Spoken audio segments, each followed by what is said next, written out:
I'm driving the all-new Nissan Pathfinder in Montana. It has one thing that completely transforms it. Let's get to it.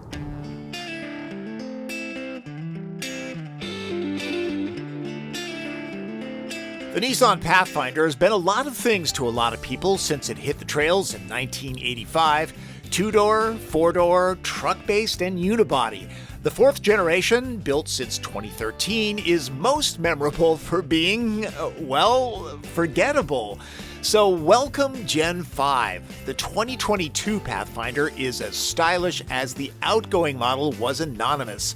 Roomier on the inside too. Important because a lot of buyers are too self-conscious to be seen in a family van, and Nissan doesn't offer one of those in the US. I'll cut to the chase. The new Pathfinder is a huge improvement and should be on your test drive list. That said, there are some very strong competitors in this class. Kia Telluride, Hyundai Palisade, Ford Explorer, and Toyota Highlander, just to name a few. I'm at a press event outside of Missoula, Montana for a first look. These are pre-production vehicles. The Nissan folks say Pathfinder will offer key features that buyers want in lower models. For example, a bird's-eye camera view system can be had at a trim level some $3,000 less than Kia Telluride. And much of the safety kit, called Nissan Safety Shield 360, is standard. Front collision warning, front emergency braking. On the sides, you've got blind spot warning. You've got rear cross traffic alert, and in the rear, you've got rear automatic emergency braking. The latest version of the excellent Pro Pilot Assist is optional, but that should be expected. Helpful touches that others, such as Toyota Highlander, don't offer. Child seats don't need to be removed to get into row 3. Just make sure you take Junior out before doing that. Go with the 7-seat configuration, and the center console is easily removable. Look, Ma, just one hand and no tools. And it stows away back here. This space is larger now, and I like the dividers. There are 4 trims, starting at around $34,500 for a base front-wheel drive S model, climbing to some $49,000 for the top-spec Platinum all-wheel drive. Only one powertrain, though. This 3.5-liter direct-injected V6 delivers 284 horsepower and 259 pound-feet of torque. This SL gets analog gauges. Platinums get a big configurable screen.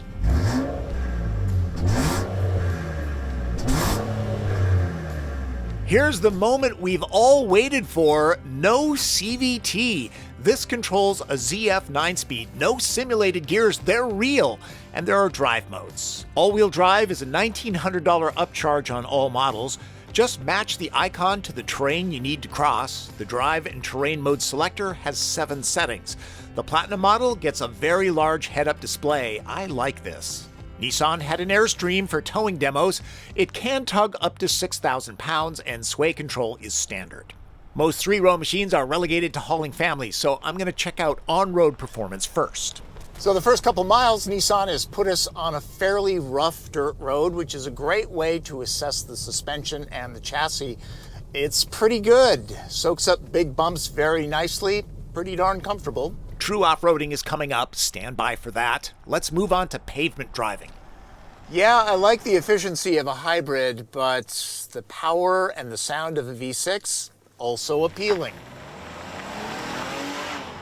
I'll guesstimate 0 to 60 in the 7-second range.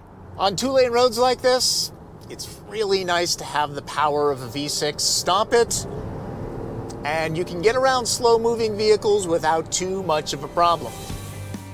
A new laminated windshield, thicker side glass, door insulation, and carpet backing make this a much quieter space. The top trim Platinum model that I'm driving here has the advanced Pro Pilot Assist with NaviLink that has a secure-feeling lane keep system and adaptive cruise control. Do a lot of highway driving? It might be worth the extra money.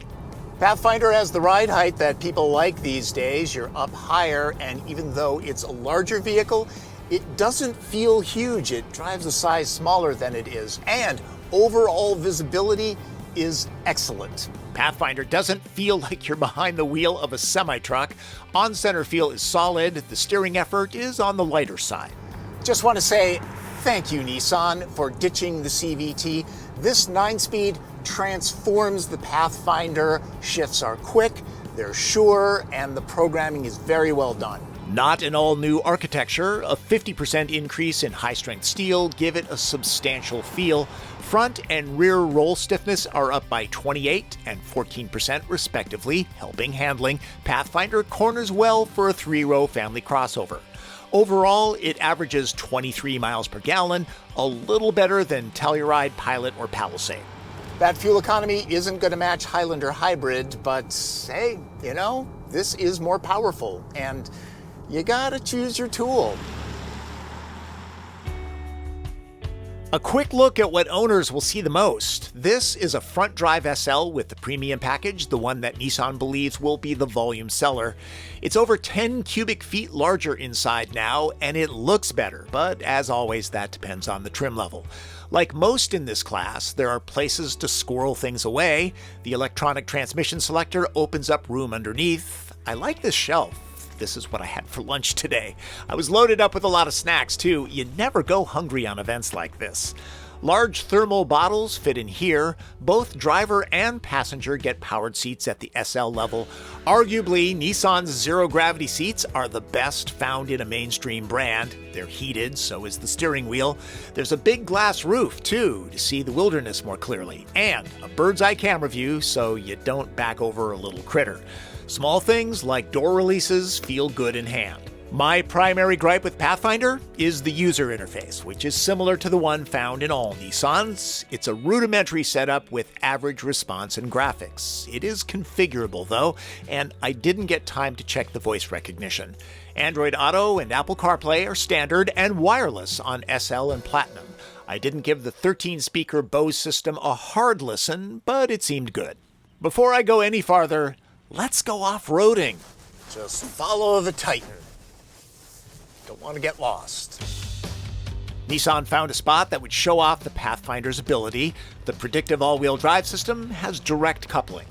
Just so you know, I'm in the mud and ruts setting.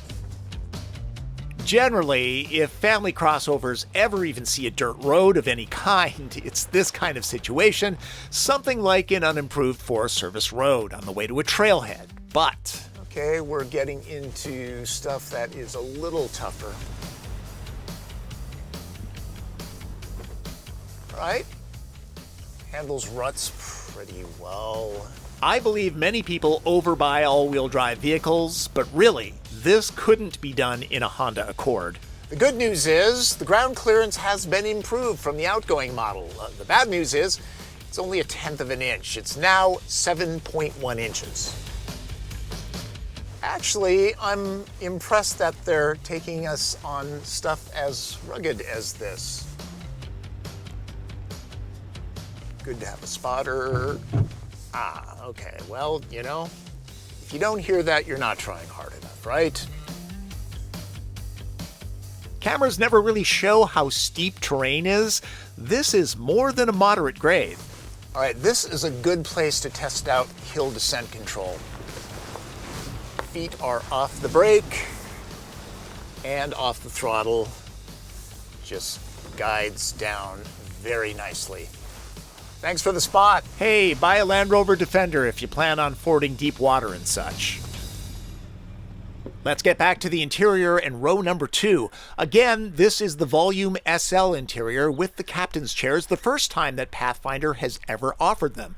The bench configuration would seat 8 or hold 3 car seats in the second row. As expected, they slide to work for whatever situation you might be in. Even without the center console, there's storage for drinks and snacks and such. Evil Twin, who does not fly, would appreciate that there are pockets on both seatbacks. A separate climate zone is here, no heated seats at the SL trim level, but there are these, no need to buy aftermarket shades. The floor is exceptionally flat, which helps when loading and vacuuming, and it's really easy to get into the back. The lack of ground clearance is an advantage when loading and unloading. There are belts for 3 back here. If you're putting adults in this space, I would keep it to 2. While headroom is pretty generous, not a lot of foot, knee, and leg room. That's fairly typical for 3-row crossovers. The cushions are low, so knees are high. Hip room is up by a significant 5 inches, and there are USB ports plus drink holders. The 5th generation Pathfinder has a square-jawed look about it, especially when up against the nondescript look of the outgoing one. The new styling is just what Nissan needs to make this more popular. It's the first Pathfinder to get a two-tone paint treatment. The Nissan folks on hand say there are styling cues that recall the first Pathfinder. I can kind of see a nod with the vents in the grille, but really, this pillar looks nothing like the distinctive one found on the first generation. Like all design, it's somewhat subjective. There's a lot of good work done on many of the competitors, but this should be a crowd pleaser.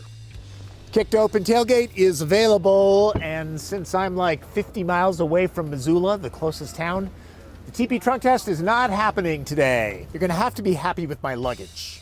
Nissan says a 120-quart cooler or 4 golf bags will fit back here with row 3 up. This is 16.6 cubic feet.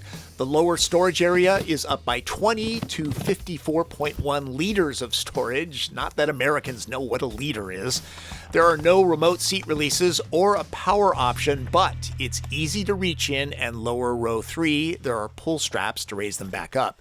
In this configuration, we're talking 45 cubic feet. A family of 4 could take a huge amount of camping gear in this situation. Pathfinder is wide enough to take on plywood and sheetrock, though the liftgate won't shut when it's an 8-foot sheet. In max cargo mode, there's 80.5 cubic feet. Pathfinder will do the chores. Time for red light, green light.